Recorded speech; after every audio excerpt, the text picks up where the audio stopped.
जय माँ भगवती। भक्तों, आज हम सुनेंगे माँ दुर्गा का एक ऐसा अचूक शक्तिशाली मंत्र जिसके पाठ से सारे संकट तुरंत दूर हो जाते हैं।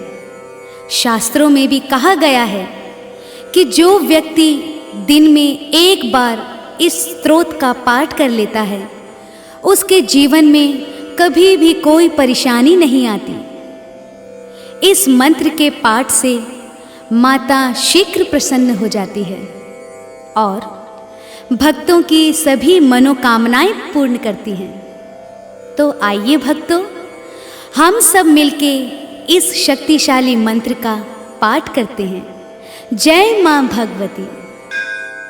या देवी सर्वभूतेषु विष्णुमायेति शब्दिता, नमस्तस्यै नमस्तस्यै नमस्तस्यै नमो नमः। या देवी सर्वभूतेषु चेतनेत्यभिधीयते,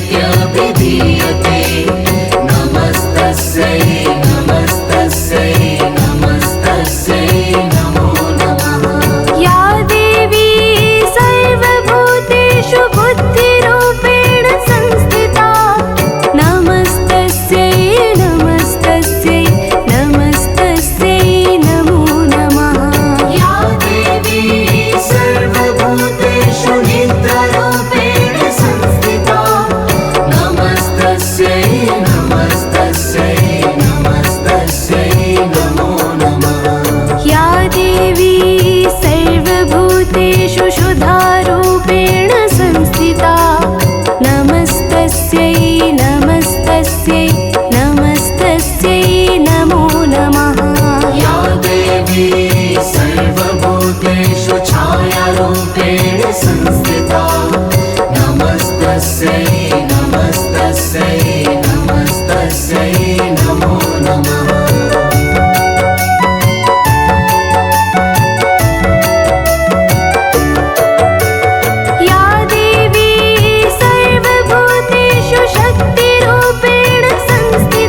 चितिरूपेण या कृत्स्नम्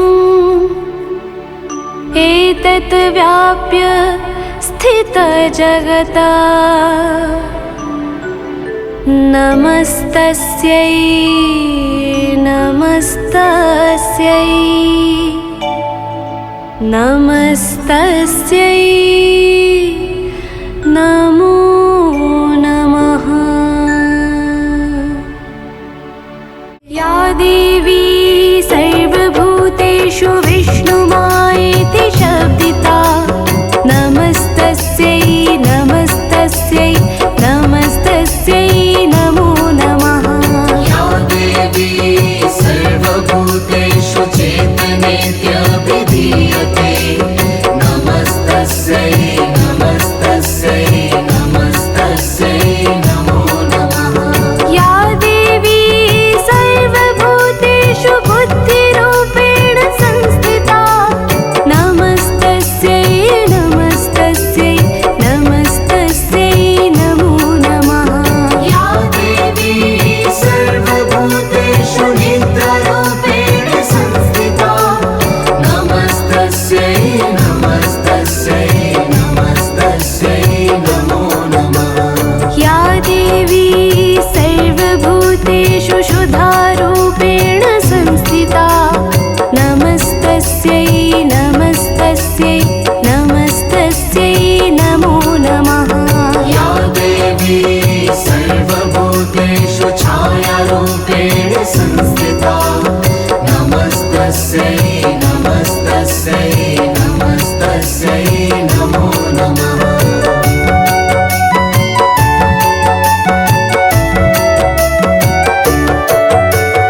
या देवी सर्वभूतेषु शक्तिरूपेण संस्थिता नमस्तस्यै नमस्तस्यै नमस्तस्यै नमो नमः। या देवी सर्वभूतेषु कृष्णरूपेण संस्थिता नमस्तस्यै नमस्तस्यै नमस्तस्यै नमो नमः।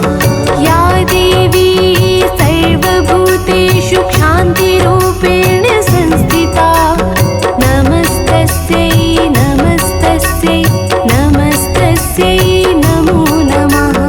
या देवी सर्वभूतेषु जातिरूपेण संस्थिता नमस्तस्यै नमस्तस्यै नमस्तस्यै नमो नमः। या देवी सर्वभूतेषु लज्जारूपेण संस्थिता नमस्तस्यै नमस्तस्यै नमस्तस्यै नमो नमः। या देवी सर्वभूतेषु शान्तिरूपेण संस्थिता नमस्तस्यै नमस्तस्यै नमस्तस्यै नमो नमः। या देवी सर्वभूतेषु श्रद्धारूपेण संस्थिता नमस्तस्यै नमस्तस्यै नमस्तस्यै नमो नमः। या देवी सर्वभूतेषु कान्तिरूपेण संस्थिता नमस्तस्यै नमस्तस्यै नमस्तस्यै नमो नमः। या देवी सर्वभूतेषु लक्ष्मीरूपेण संस्थिता नमस्तस्यै नमस्तस्यै नमस्तस्यै नमो नमः। या देवी सर्वभूतेषु गतिरूपेण संस्थिता नमस्तस्यै नमस्तस्यै नमस्तस्यै नमो नमः।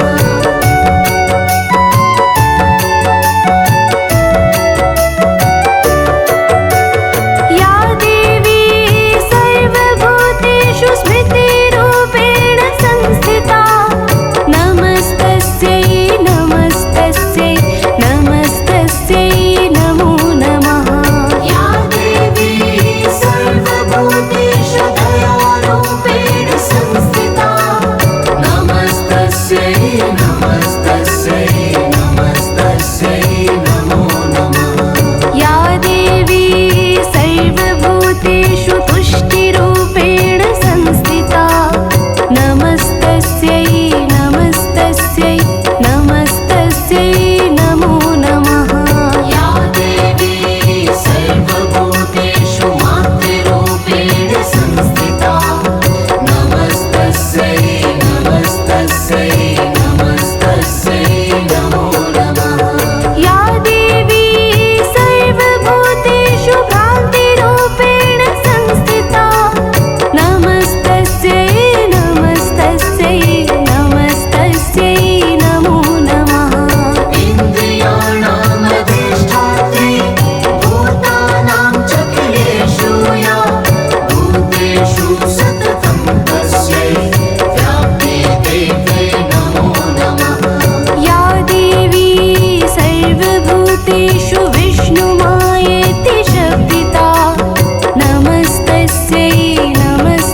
चितिरूपेण या कृत्स्नम्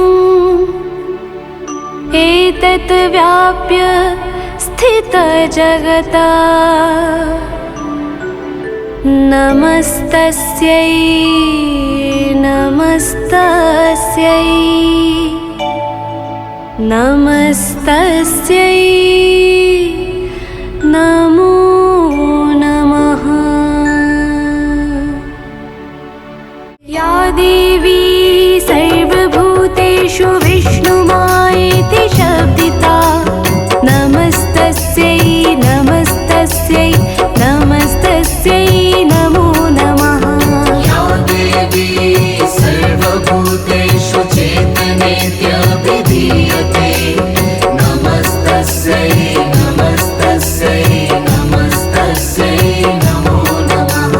या देवी सर्वभूतेषु बुद्धिरूपेण संस्थिता नमस्तस्यै नमस्तस्यै नमस्तस्यै नमो नमः।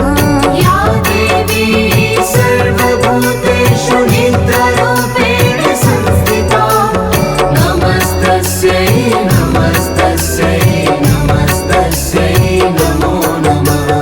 या देवी सर्वभूतेषु शुद्धारूपेण संस्थिता नमस्तस्यै नमस्तस्यै नमस्तस्यै नमो नमः। या देवी सर्वभूतेषु छायारूपेण संस्थिता नमस्तस्यै नमस्तस्यै नमस्तस्यै नमो नमः।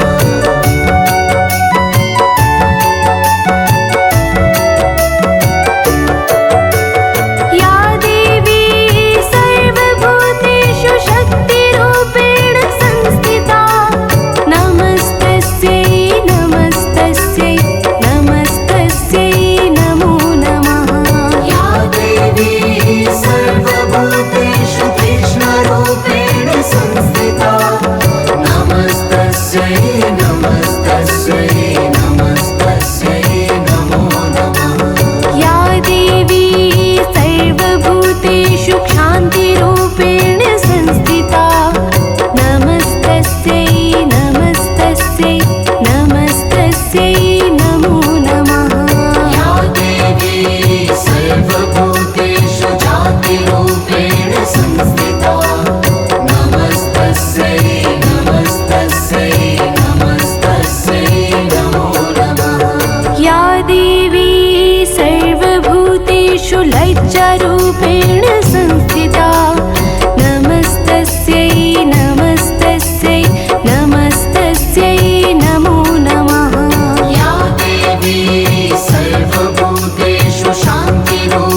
कृत्स्नम् एतत् व्याप्य स्थितजगता नमस्तस्यै नमस्तस्यै नमस्तस्यै नमो